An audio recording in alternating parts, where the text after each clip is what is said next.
Yes. We have just 3 papers compared to other sessions. We have less papers. We have 3 excellent papers about the measurement, impact, monitoring, which are the basis of policies for SSE. There is a saying that what gets measured can be only managed by policymakers, and we think those issues these papers are dealing with are very important in many senses. We have a paper by Stephen Healy on my left, and Raymond Sarner, and Yichen Shen.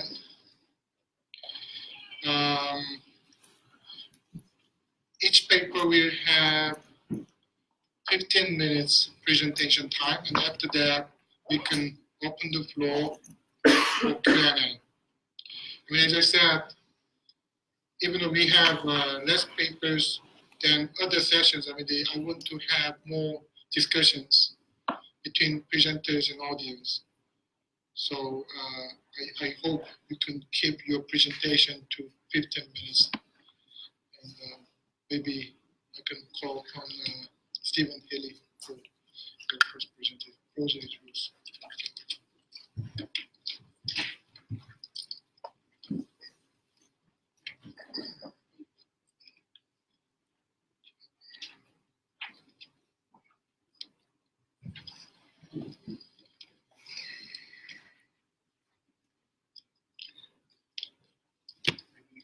Yes. Very good.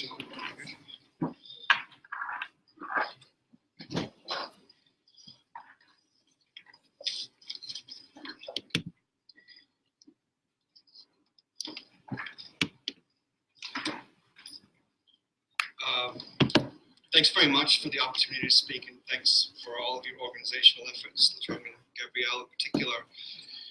In the interest of time, I'm going to read my paper, so apologies for that in advance.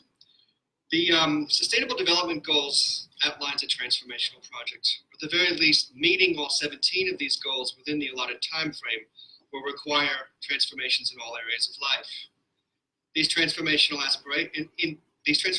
aspirations are an implicit recognition that economic, ecological, and social business as usual cannot go on. The SDG architects seem to recognize the performative power of metrics. What gets measured is what gets managed, and what gets managed is what has value. Measurement is a cultural practice, and as such, it tends to reflect the values of the existing society. If the goal is transformation, a revaluation of values, and a corresponding reorganization of practice, then what's required is a different way of monitoring impact. The social and solidarity economy provides a salutary context for both the development of new practices and infusing of new meaning and purpose in how we measure progress along the way. The context for our reflections is Christchurch, New Zealand, now nearly a decade on from the devastating earthquakes of 2010 and 11. Much of the downtown was destroyed. The quake clarified the geology of what lay below the city.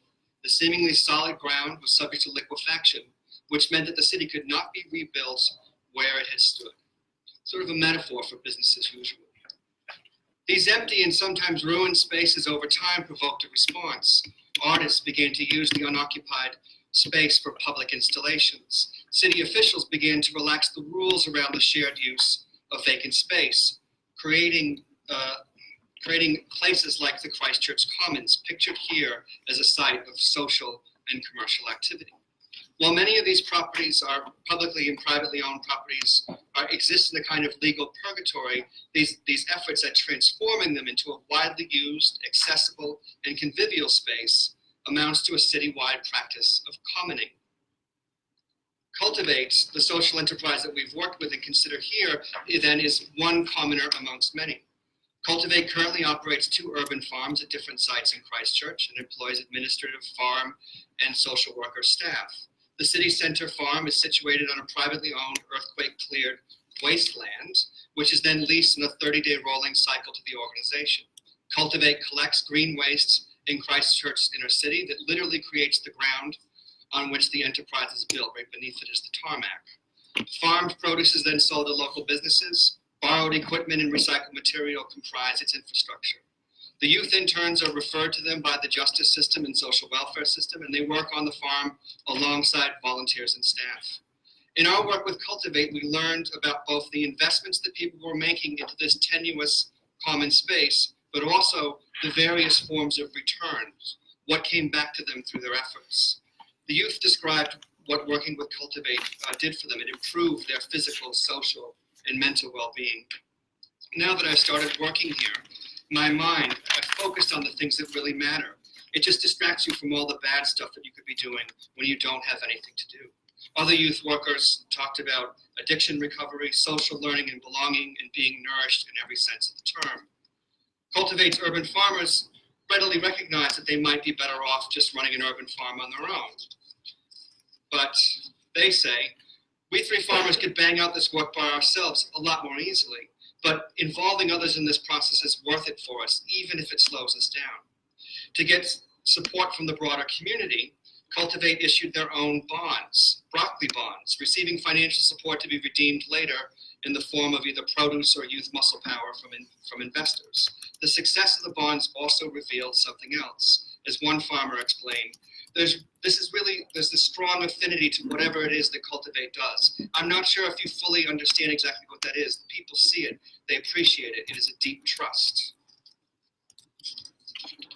So then, what is Cultivate's aspiration? Is Cultivate's aim to provide non-stigmatized mental health services? Is it to run a successful market garden? Is it to add to the commonwealth of the city by sharing and transforming city spaces that cannot be used as they were before? It's yes to all of these intentions. How do we then make sense of the multiple investments of time, energy, money, and materials? How do we value these multiple forms of return? Cultivate, like a great many other social enterprises, receives support from both philanthropy and the state. Receiving these funds obliges them to report on their impact. No surprise there. Cultivate's principal supporter, Vodafone, was very accommodating and seemed to understand that onerous reporting requirements can sometimes overwhelm or even destroy organizations like Cultivate. Their approach to monitoring was an audit in the old Catholic sense of the term. They collected a verbal report over the phone from the organization's principal. There's something to this. I'm reminded of philosopher Gilles Deleuze's remark, what if a conversation were simply this, an outline of a becoming? What then if our collective efforts in monitoring our progress and measuring our impacts was really also just another form of conversation? It's a sort of a provocation in that approach. This permissive context enabled my colleague Kelly Dombrowski to lead a project supported by the New Zealand National Science Challenge that aimed to help Cultivate and organizations like it to communicate their multiple impacts more clearly. This in turn involved a shift in how we conceptualize the concept of return on investment. So just to review the basic idea, a typical capitalist investor wants to understand returns in ratio terms. Is the output greater than the input, and am I going to get a dividend? A social impact investor operates with a similar logic and uses tools like market substitution accounting to estimate the value of non-monetized inputs. Both of these approaches, though, tend to think in discrete and transactional terms. We tried to develop an alternative metric, which we're calling the community economy return on investment. And this approach aims to transform this calculation into a measure that captures both the multiple types of investment into the organization, as well as the returns that accrue to the individual, the organization, and the community as a whole, to capture all those yeses that I just mentioned before. Our aim is less about precision and more about giving narrative shape to the purpose of common effort and to track the results. There were three questions that guided our more than monitoring conversation with Cultivate. First was, what would a thriving cultivator look like? What's a successful outcome for the youth who works there? What's a successful outcome for an individual staff or volunteer? A second question was, what would a thriving Cultivate farm and organization look like? What would a thriving Cultivate community environment relationship look like? So it's sort of different scalar questions.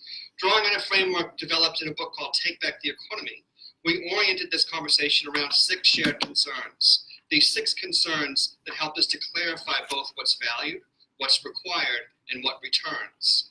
At the scale of an individual cultivator, what's needed for people to live well mentally and physically? What are the health entailments of participating in an organization like this?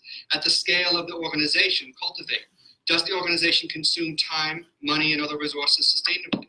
Does it encounter and exchange with others, volunteers, other organizations, and enterprises in ways that support mutual well-being?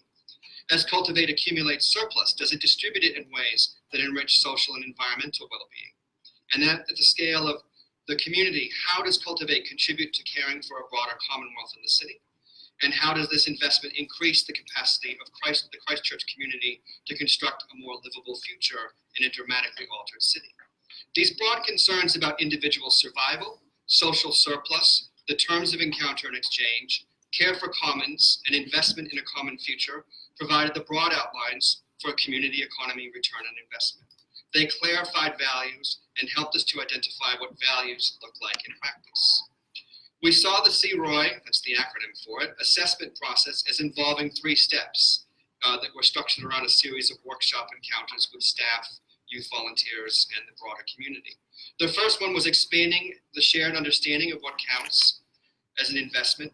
A second was including others in a process of assessing how effective these investments were in producing a return. And a third step involved communicating these returns to a broader audience. In the initial workshop with Cultivate staff, we collaboratively determined what the organization valued for young people, for itself as an organization, and in connection with the broader community. We prompted them by reading back to them what they had said to us in in-depth interviews that we had conducted earlier, places where they talked about shared values across each of these scales.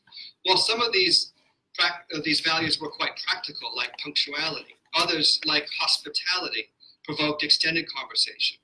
What does it mean to be welcoming to youth, to volunteers, to passersby, to strangers, or that we might add to refugees and to immigrants and to people from different religious backgrounds? And of course, that question of hospitality takes on a radically different inflection in the city of Christchurch in recent weeks. So then the challenge was to look at an abstract ideal like hospitality and say, how does that find material expression in the way that this organization conducts every aspect of its business? That was sort of our version of what a return might be, right on time. The next step involved including others in assessing how effective these value practices were in meeting goals for individuals, the organization, and the broader community. So here we drew from contemporary education theory, where we collaboratively articulated assessment metrics that would allow us to determine whether we were thriving, growing, surviving, or wilting in relation to any given value practice, right? So it's a bit of an agricultural metaphor there. The process of narrating what success would look like was something that could happen on an ongoing basis and provide the means for structuring an open-ended conversation, right? This metric measurement doesn't have to happen once, it can happen on a repeated basis. This is what the assessment metric ended up looking like for individual cultivators. So for example, we agreed that mature cultivators, these are young people, are prompt, self-directed, involved in self-care, able to read and respond to other social cues. Basic stuff, of course, but for many of these young people, this was the first work experience they've had. And I would say really it was, and for many of them, the first supportive context where they had contact with adults who helped them come into their own as a person, right? This is something that I think lots of us take for granted. So the point of the monitoring exercise was a progressive clarification around what's valued. I think this changes the meaning of what it is to measure impact when you do it on a participatory and inclusive basis. So this in turn, this ongoing dialogue allowed us to communicate something else, a fourth thing that comes into view. So this design was something we produced in the end stage of our project that was attempting to show the range of investments, material, monetary, institutional, and sweat equity, and how those investments improve human well-being, personal development, place and ecological care. And that in turn, each of those things sustain a city that, while altered, remains convivial. We might say then that Cultivate is something that exists as a distributed property, more than the individuals, more than the organization, more than part of the city where it is both commoner and common. That's all I have to share with you. Thanks for your attention. And thanks again for your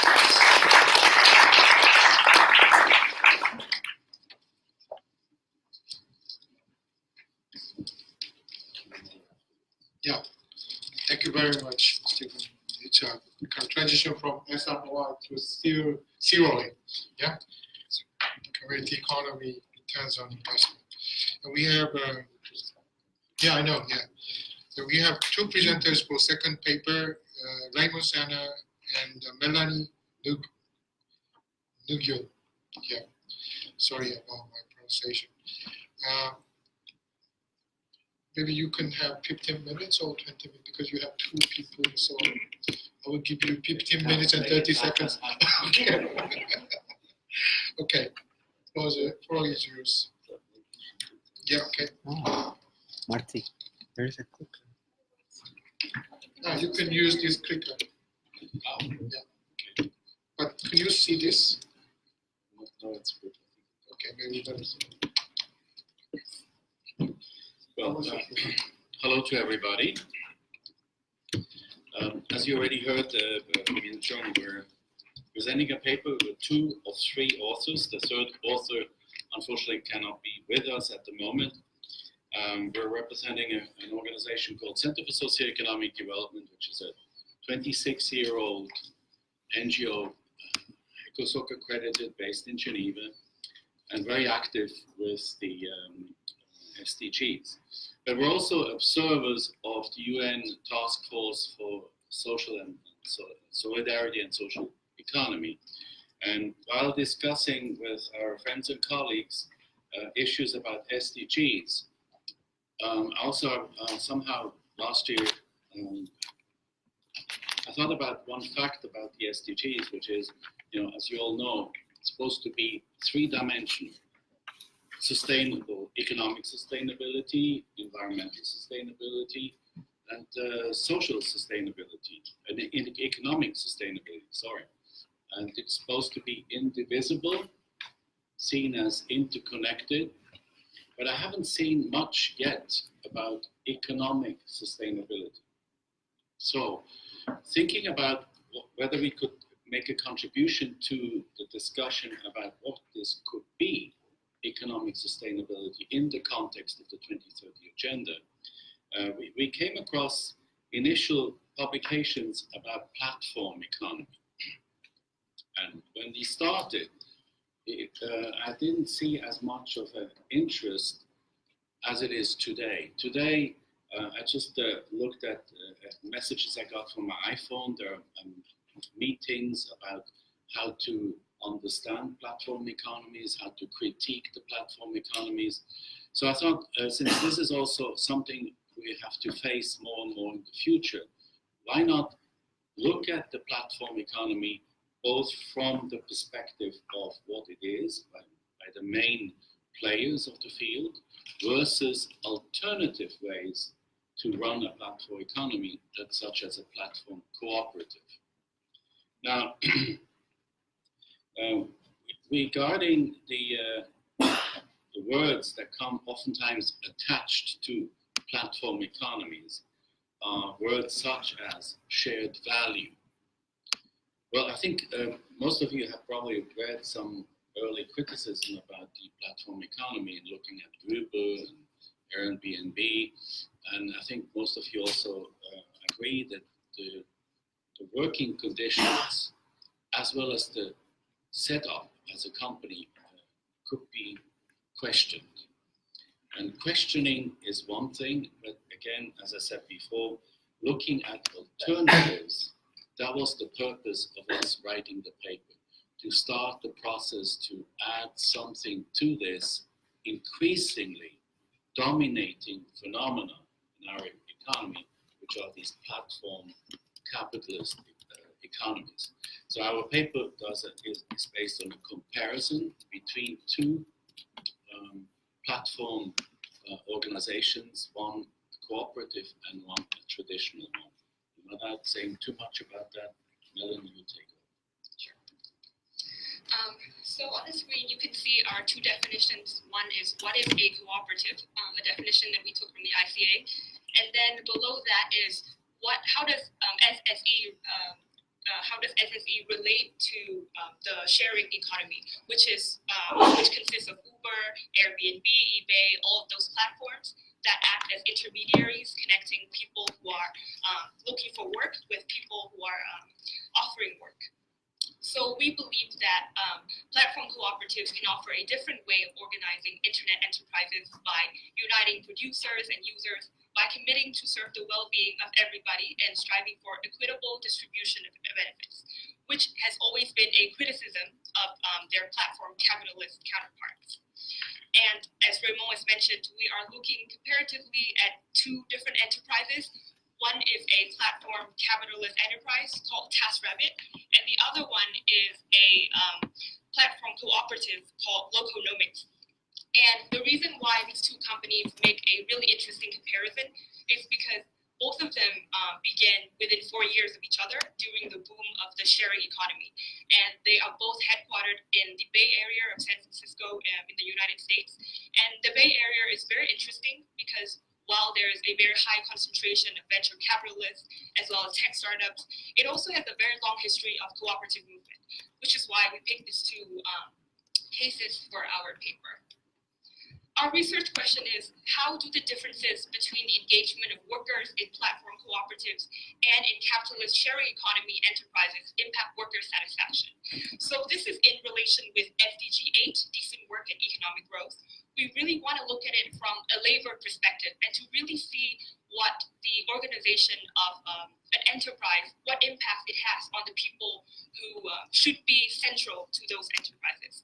And our main findings are that the democratic practices of platform cooperatives in engaging workers through joint ownership model, inclusive decision-making, fair distribution of gains, and strong interpersonal relationships allow it to satisfy workers' needs better than the platform capitalist enterprises do. And this is an overview of our research method. We borrowed from Herzberg's two-factor theory.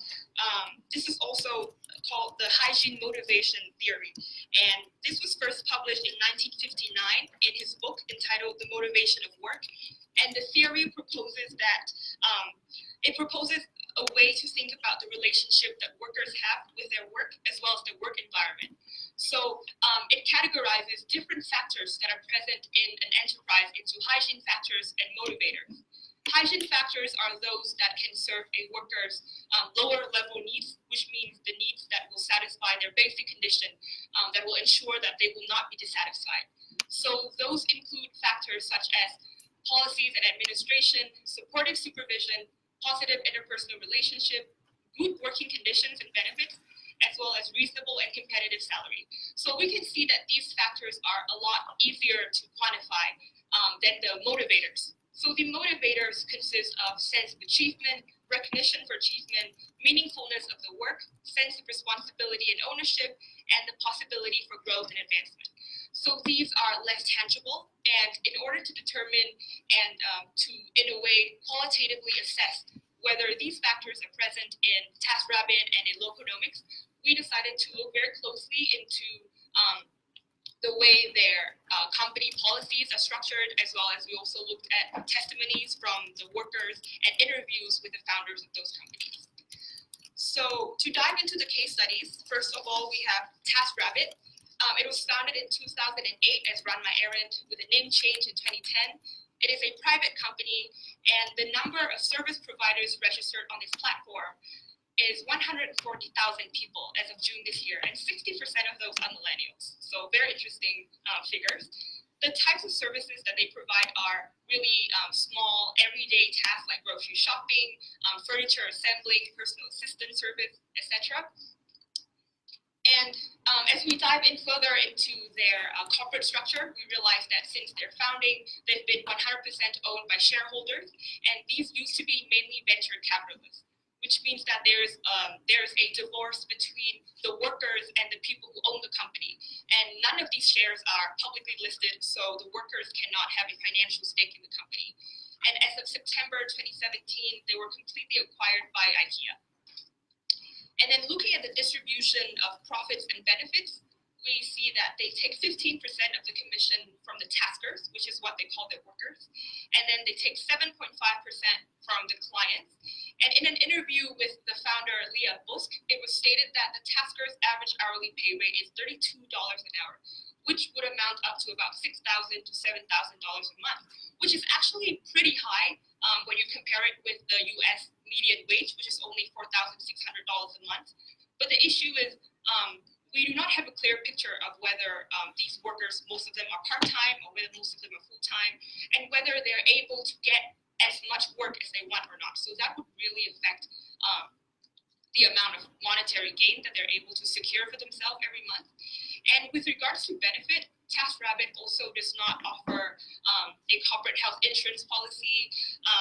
However, to make up for that, they advertise their platform as offering discounted access to transportation, and also they offer a partnership with a health insurance comparison app that allows their workers to compare and look for the best plans for themselves, even though none of these plans are actually subsidized by the company.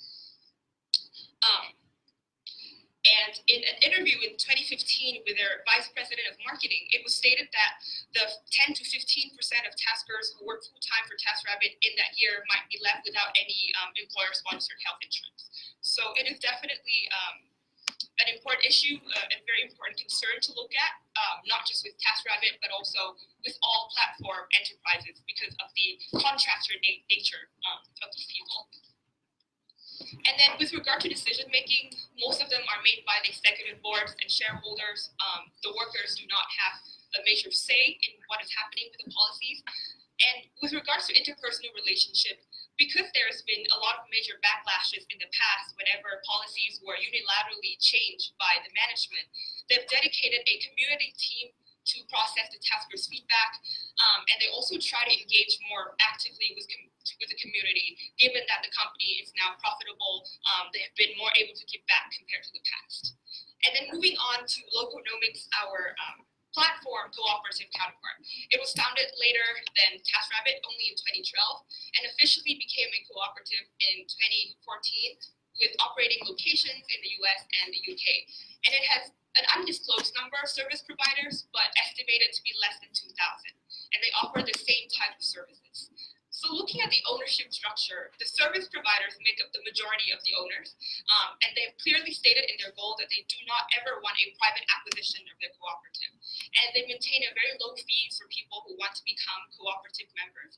It ranges from $19 to $39 a month, so it is highly affordable, and it makes it very accessible. And the distribution of profits and benefits are also really transparent, with zero commission taken from the workers themselves. And the profits are proportionately divided among the owners based on their contribution. However, because of the small scale and the fact that they do not really have any surplus, they also offer little to no benefits to their workers. They also do not offer health insurance, even though they do partner with an organization called Freelancers Union. So Freelancers Union is a health insurance comparison platform that aids workers in navigating the healthcare market. So very similar to what TaskRabbit offers. However, every time the workers buy insurance through this union, they are supporting the union's initiative in advocating for workers like themselves. So a part of that money is taken to help freelance workers. So in a way, we can see the cycle of benefits going back to the community. And decision-making is completely democratic. They hold a lot of elections online, and they have a rule that states that everything must be left online for 72 hours so that nobody will be disadvantaged from access to information. And there's very clear disclosure of information annually, and collaboration is also at the heart of this cooperative. So we can clearly see how Loconomics really emphasizes interpersonal relationships and collaboration.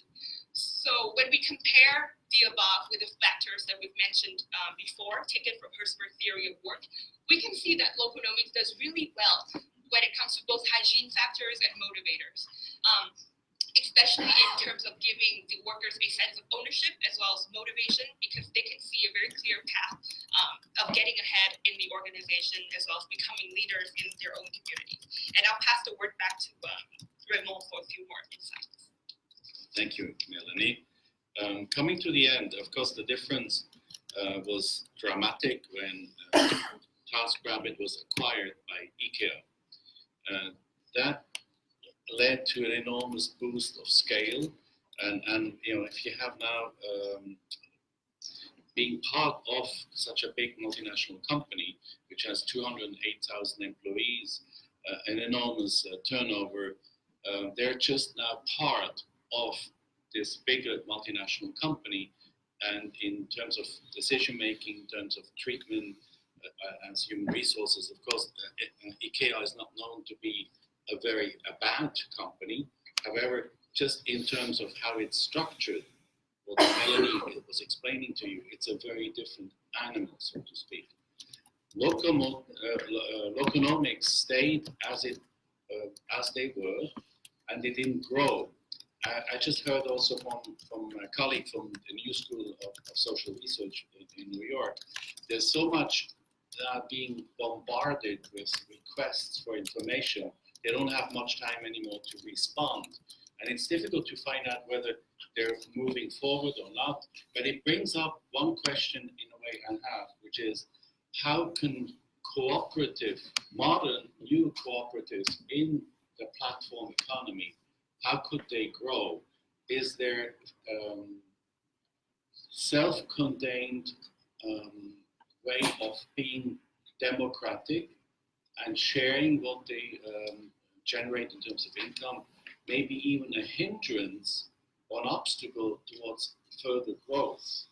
And if that's so, then I think we should look into it in more detail, because it puts them as a disadvantage to the more typical platform capitalist platform economies. So with that, we close. Thank you very much. Thank you very much. Interesting paper and this presentation. We have a last paper by Yu Chen Shen, and we got 15 minutes to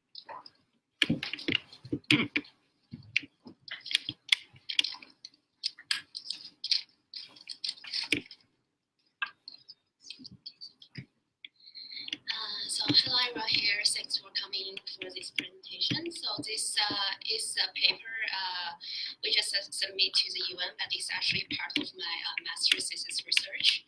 So we kind of try to explore the role of cooperatives by using the framework of SDGs. So it's kind of like a two-way process in my research. One is how to localize SDGs. So I'm going to talking about it in my methods. And then is how to use this localized framework to try to capture the current cooperatives at the local level to see how they do, how they advance and implement the SDGs. So Dr. Victor Thomas is my supervisor, and Michelle and Luis are my committee members. From the background, we all know like SDGs what came out like in 2015 as the newest framework for measuring sustainability, and concurrently we have different global indicators such as GRI or like industry metrics to kind of capture the large corporations, organizational governments at the national and global level. But currently in local level, we only have like in Canada, we only have like federal sustainable development strategies to kind of capture different stakeholders doing sustainability, but we don't have like a really specific local policies towards the question of how to achieve SDGs. So my question is actually how to address SDGs in a really small private organizations such as cooperatives. And then because I already have found so many like ICA reports and also like different case studies done in Canada and anywhere else doing like saying that cooperatives are really advancing sustainability in social, economic, and different kind of ways. But my question is actually how do we know from a general cooperatives, how do we measure it? How do we know like if they're doing good about the SDGs or not? So this is kind of a question I bring to my research. And similarly in to cooperatives in other like countries or anywhere else in the world, like cooperatives in Canada is definite as a legally incorporated corporation that is owned by association of persons seeking to satisfy common needs, and also is can be member owned and and governed, and also it's value-based and principle-driven. So we commonly share 7 principles as widely wide cooperatives shares. But for legislation, we actually have 2 ways of definition for cooperatives. One is non-financial cooperatives, which is the sample of my study, and financial cooperatives is actually separated legislation in Canada, which such as credit unions. And this is core values and principles we share in Canada. It's similar to the cooperatives like principles in ICAA. And in Nova Scotia, which is the east part of province in Canada, like the historical ground is really famous. We have the first consumer cooperatives founded in 1861, and also the Nova Scotia Cooperative Act was founded in 1989. So we have different cooperatives. It's all the brand here. So we have like nowadays we have health cooperatives, housing cooperatives, and also like solar energy, like renewable energy cooperatives, as well as the traditional consumer and agriculture cooperatives. So in my study, the sample size is 179 because I only able to collect the data. I use mission statement analysis, so I only collect 179 cooperatives out of 279. But yeah, still it's like a lot of data. And my research question is actually, the first one is to what extent do mission statements of Nova Scotia-based cooperatives align with SDGs? And then it's like, are any difference in the extent to which they facilitate the SDGs? But before I answer these questions, I need to deal with is actually how to interpret SDGs at the local level. So currently, I used national strategies as well as the global SDG framework, and also current like terms or standardization for norms like, for example, renewable energy is actually different in different country contexts. For in Nova Scotia, renewable energy you usually refer to like solar or like wind energy, while in western part of Canada is mostly related to actually biofuel. So it's a little bit different, but still I think it's really important into the localization process of SDGs. And here I use textual content analysis, which simply is to find the patterns and do systematic coding of textual data in the SDG framework, and we refer to the strategies in municipal governments and also in national governments.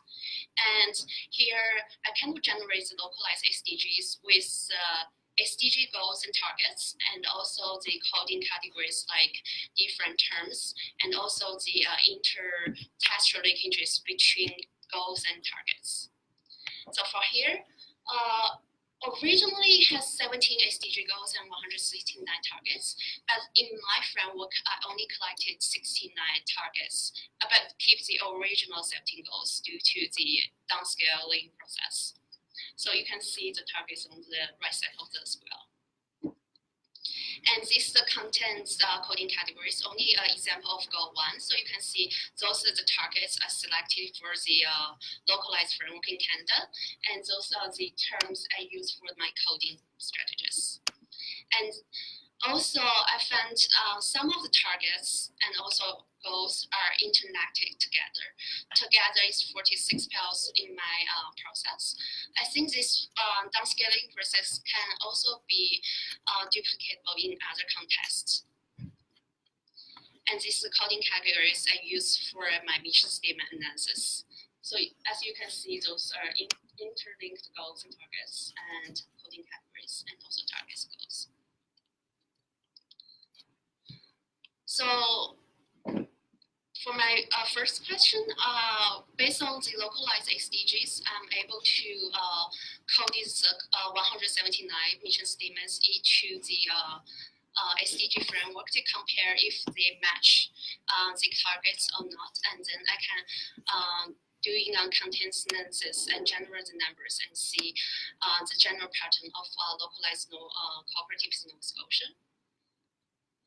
And then when I had the descriptive patterns, I also collected different characteristics of co-ops, such as age, or like their membership structure, or like profit status, and to see if there has different comparison of performance across different cooperative sectors.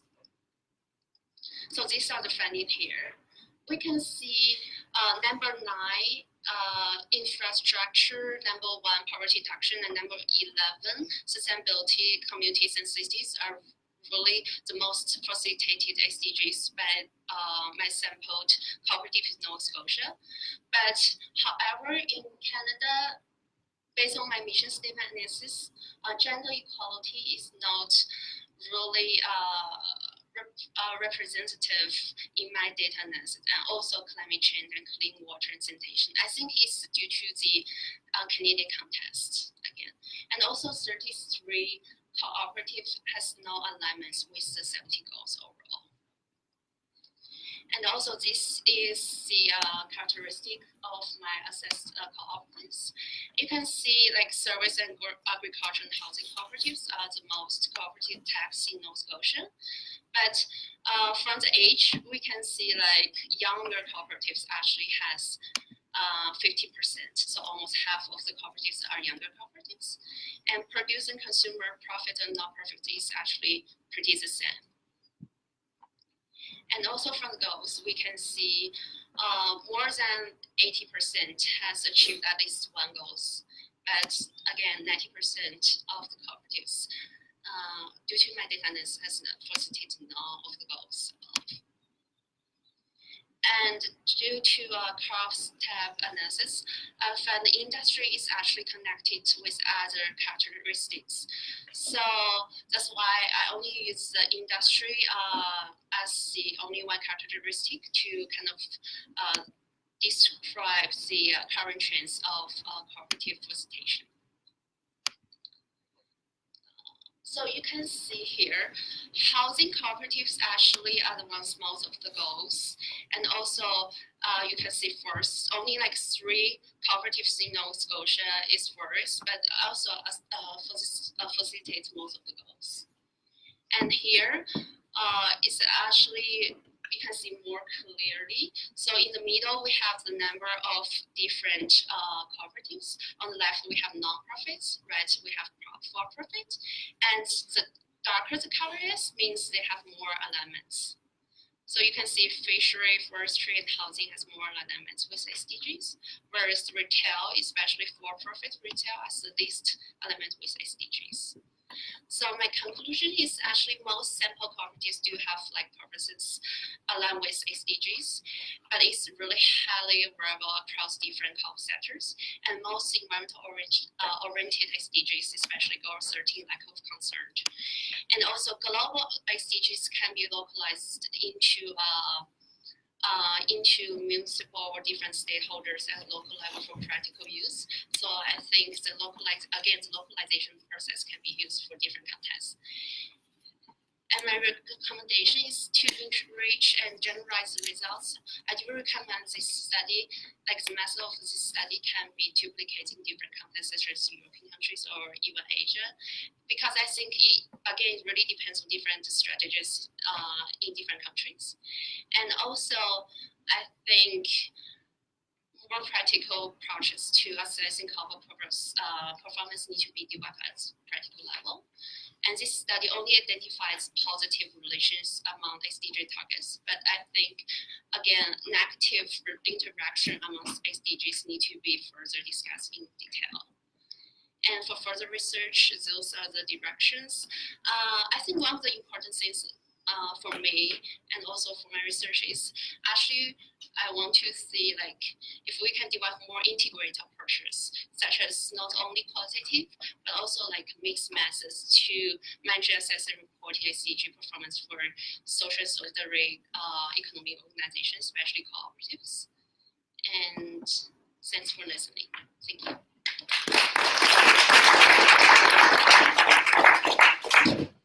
outreach and keeping the time. And therefore, thank you, all of you, for taking the time. So we have a lot of time to have discussion, Q&A. I mean, I think we have a tension between different sectors of indicator communities, especially those indicator communities working on SSE performance. That tension is like a mechanical quantification versus much more enriched qualitative exploration. And somehow, innovative scholars try to combine those two approaches into one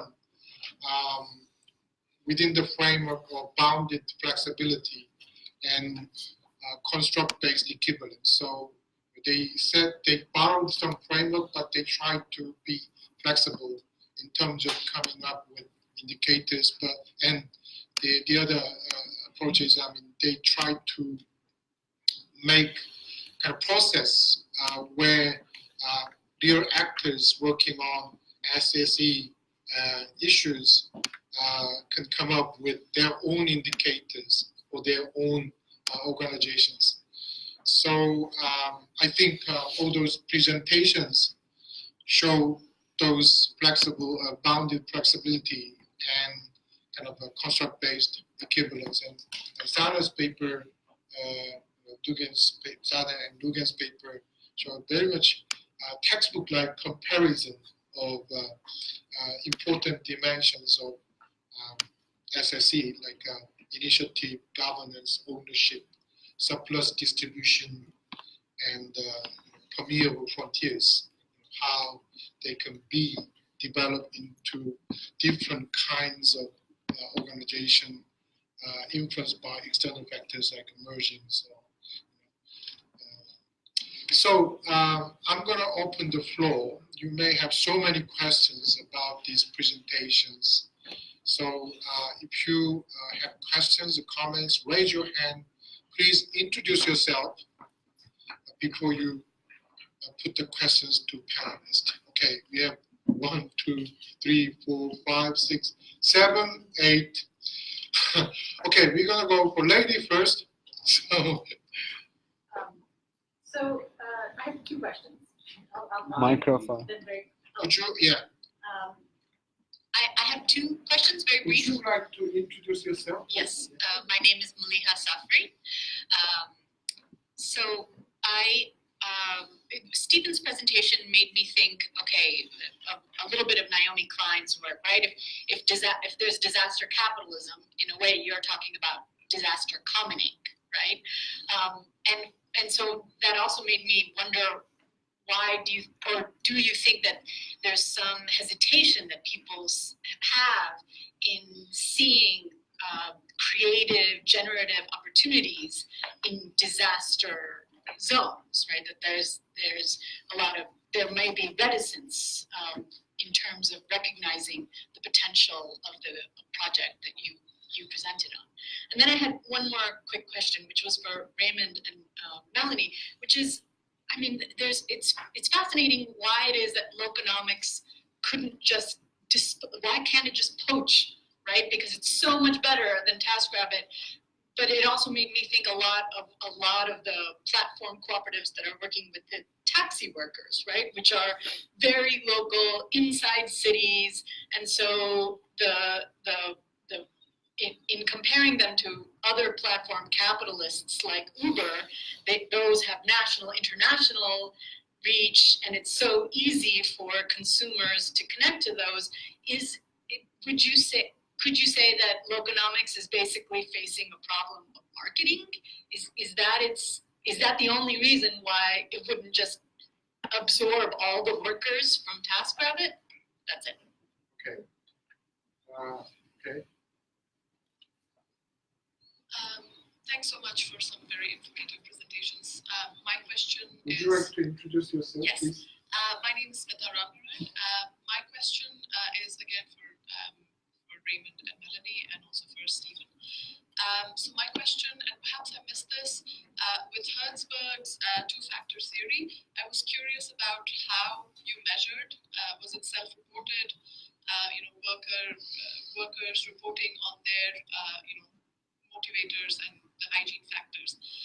And for Stephen, you did mention something about cultivators having a donor that was particularly understanding about the way in which they would go about, what they were doing.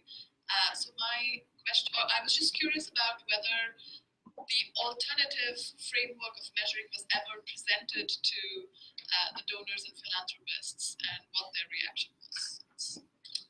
Thank you very much.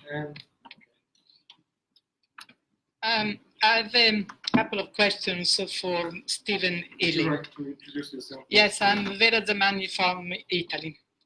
On the measurement of the impact of social enterprise, we have been engaged in Italy for a long time in trying to find the correct approach to this.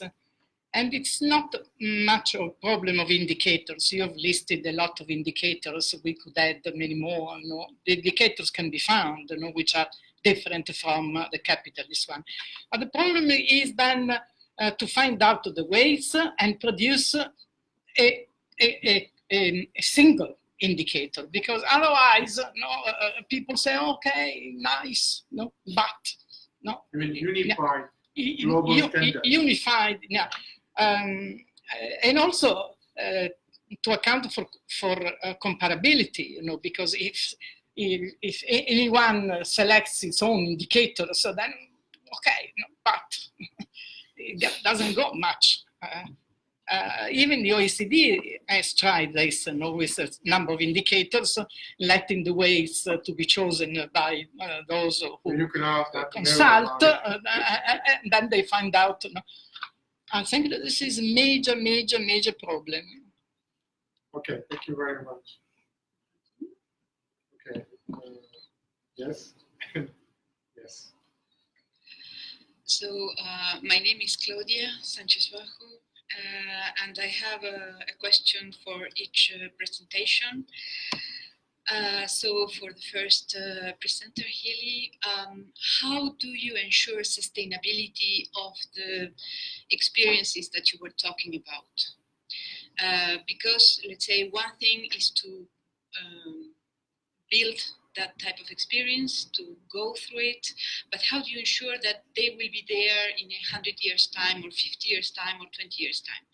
And how resilient can they be? I mean, have you thought about that?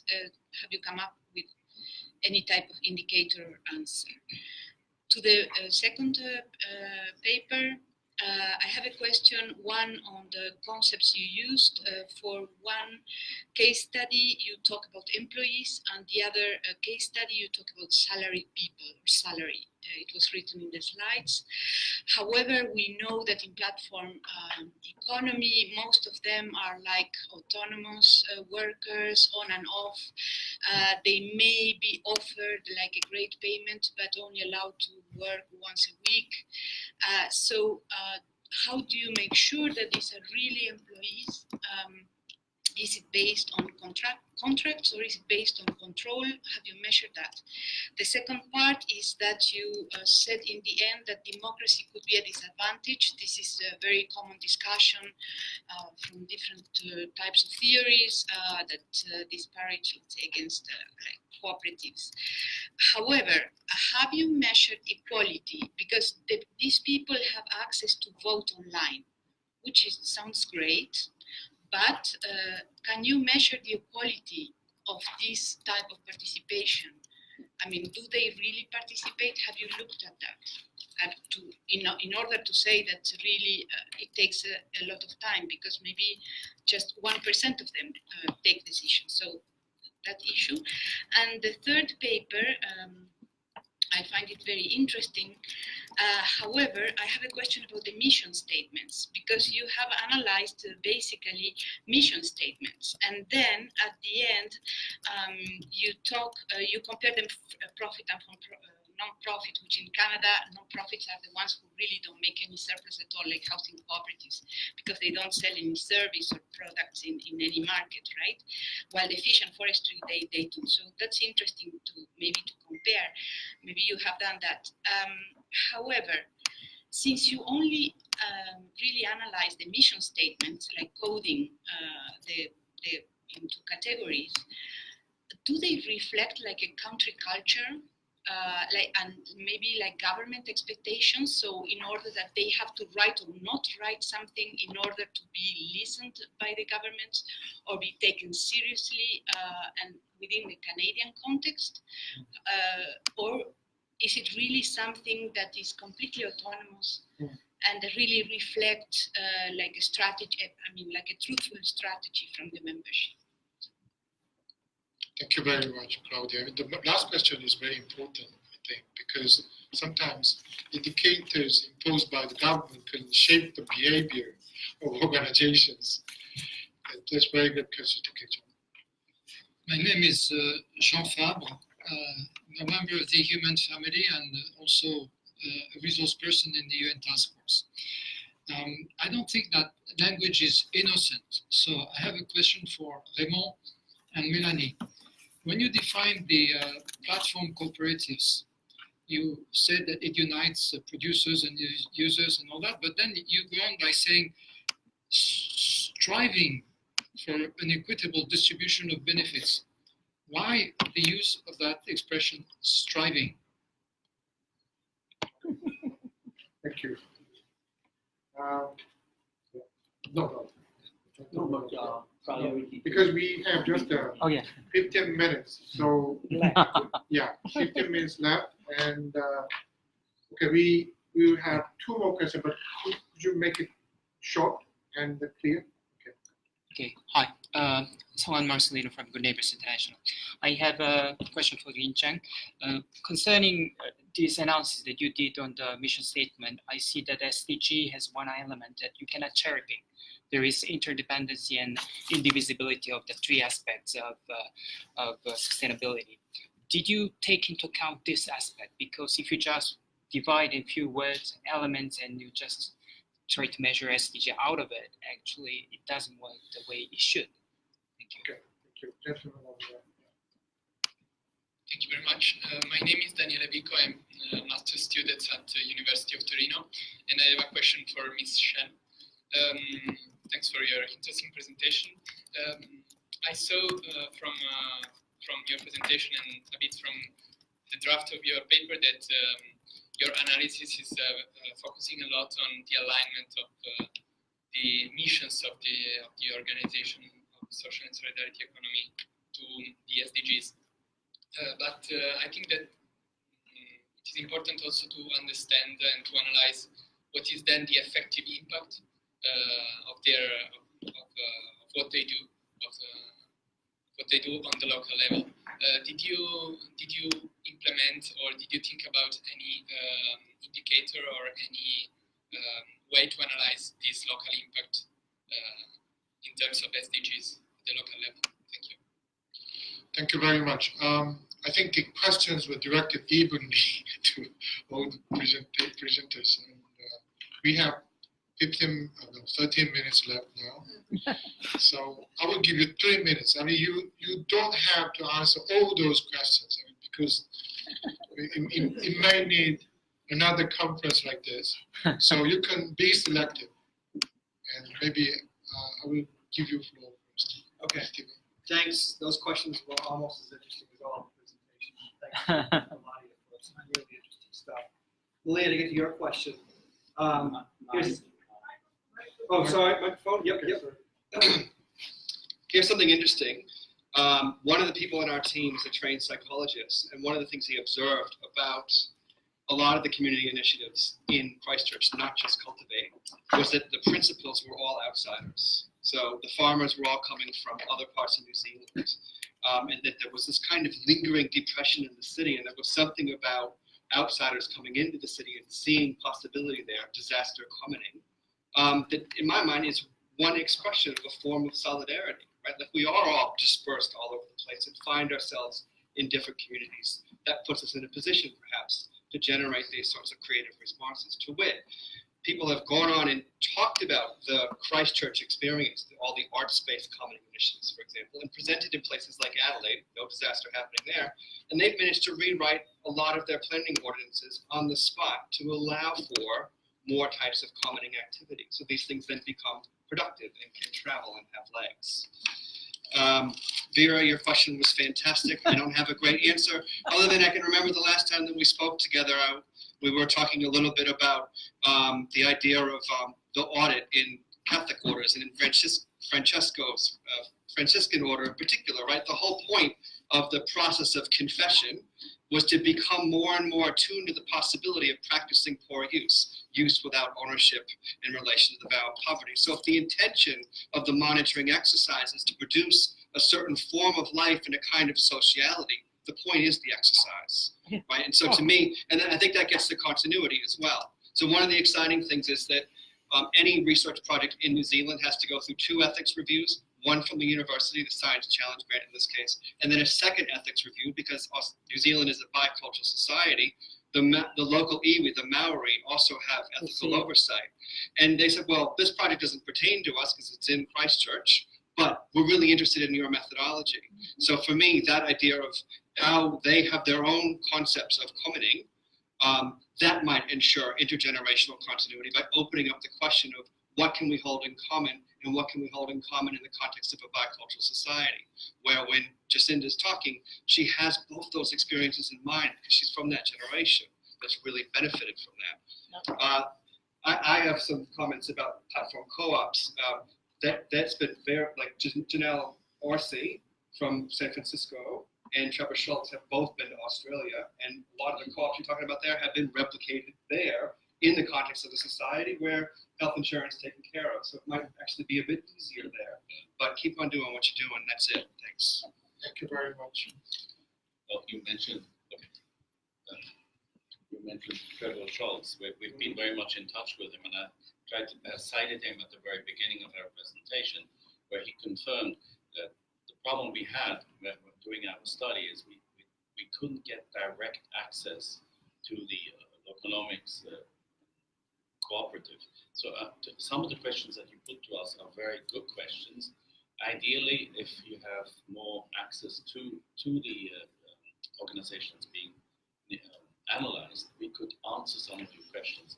But to a large extent, we had to draw on secondary literature because, as Trevor Schultz said, they don't respond anymore. They're so busy just surviving, and so many researchers are now asking for questions. They just ignore it at the moment. So maybe next year when we come back, we'll have more information and travel to California. If they answer. But sorry? If they answer. If they answer. Never know. But some of the 2 topics that were mentioned in your questions, I take away for future considerations and also studies. I think we could do this even here in Geneva within our task force on SSE. For cooperatives, for economics, the question that was put to us, was it a marketing problem? It's a very good question. It implies at the same time also that they want to grow. That we don't know. And I have a general question for cooperatives, whether the old style cooperatives or now the new platform cooperatives. Are they so self-contained and happy with what they have? They don't want to grow because it could imply organizational growth challenges that will change the nature of the current situation. So that's one good question to ponder further, including the one about democracy. Sort of provocatively put as is it a disadvantage? Great question. At the moment, I can only say I'm sorry, pass. This is a fantastic question to ponder further on. Melanie, would you like maybe to add something to the questions were put about the employees from just language, use of language, salaried or non-salaried employees? Before moving on to that, I also want to say a couple words about there's a question on whether they can. Microphone. Oh yeah. So regarding the question of whether it is a marketing problem or not, so because their business model is so closely, it's so similar to TaskRabbit, and TaskRabbit is so much backing from IKEA, TaskRabbit themselves recognize that it might not be easy to get stable income from trivial everyday tasks, which is why they very smartly struck up the partnership with IKEA, which means they're getting a very steady flow of tasks. So that is a huge draw for people who depend very much on the steadiness of the availability of these jobs. And then regarding the language of whether they're salaried employees or not, in our research, we're only looking at contractors for both. Contractors meaning the people who are signing up to provide services. We're not looking at full-time operational staff because both Loconomics and TaskRabbit have these full-time staff who are on health insurance, who have unemployment benefits, people who work in the offices answering queries. We're only looking at people who have the option to work full-time or part-time if they want to, providing these small services. And regarding John's question on the word striving, I find it a very fascinating question. It made me think a lot harder about the way we came up with that definition. And I think the word striving is also important because it means that for these cooperatives, they have the mindset that what constitutes as being equitable, what is equitable distribution may change with time, and it really changes depending on who are the member of the cooperatives. So they're always open to that kind of conversation.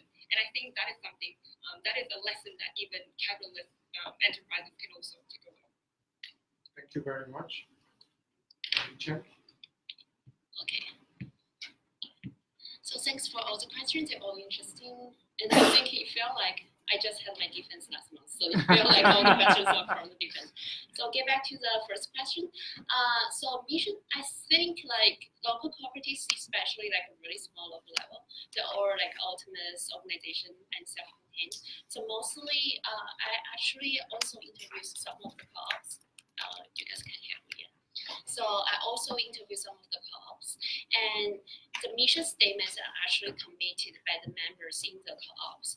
So I believe like especially profitable cooperatives, I think the mission statements are definitely agreed on a basis which members have to agree on the mission statements. But for non-profit housing, I found like a lot of similarity to which their statements are saying they are providing affordable housing because I think they need government funding. So that would influence about what they say in the mission statements. But I think it's really interesting. I never noticed that. But for non-profit housing, again, I think affordability housing is actually the main test of why they're funded to give the housing across their members. So I think that is really good. And again, I think that's what I know for now in Canadian cooperatives, but I don't know. I have no idea how European cooperatives are organized for the mission statements. And the second question is about the aspect of the SDGs, because previously we have three pillars, so economic, environmental, and social sustainability in different scales. But since the main MDGs, I don't know if you have, so in 2000, we have the MDGs and then SDGs come up. So each goal and target actually has the three aspects in it, more or less. And you can refer to a Germany Commission report. So they actually measured three aspects in each target. So they have different percentage across of environmental, or social, or economic sustainability in it.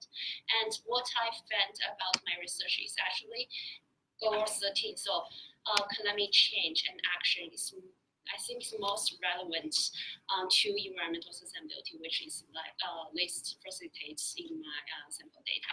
So that's why I want to talk about more on the environmental side. But that definitely did not say that in each environmental aspect of SDGs, cooperatives definitely have more or less influence of that.